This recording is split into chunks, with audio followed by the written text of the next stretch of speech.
தேமுதிகவுக்கு வந்து 7+1ன்னு பேசியிருப்பாங்க போல தெரியுது. பட் இந்த 7+1 திமுகவினுடைய மற்ற கூட்டணி கட்சிகள் எப்படி எடுத்துக்குவாங்கன்ற ஒரு கேள்வி இருக்கு. ஏன்னா விசிகா 2 கம்யூனிஸ்ட் எல்லாருமே வந்து தலா 6 இடங்கள்ல வந்து கடந்த முறை நின்னாங்க. ஏன்னா அவங்களுக்கான திமுக ஒர்க் அவுட் பண்ணி வச்சிருக்கிற ஃபார்முலான்றது ஒரு சிட்டிங் எம்பிக்கு 3 எம்எல்ஏ சீட் அப்படின்றத அவங்க ஒர்க் அவுட் பண்ணி வச்சிருக்கிற ஃபார்முலா.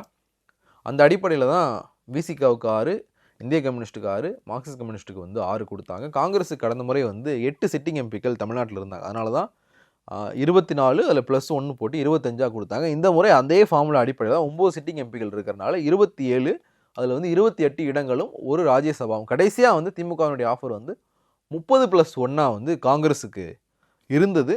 காங்கிரஸ் வந்து 41 வந்து ரொம்ப ஸ்ட்ராங்காக நின்றுக்கிட்டு இருந்தாங்க. ஸோ இது ஒருவேளை தேமுதிக 7+1 கொடுத்தாங்கன்னா மற்ற கூட்டணி கட்சிகளுமே கேட்பாங்க.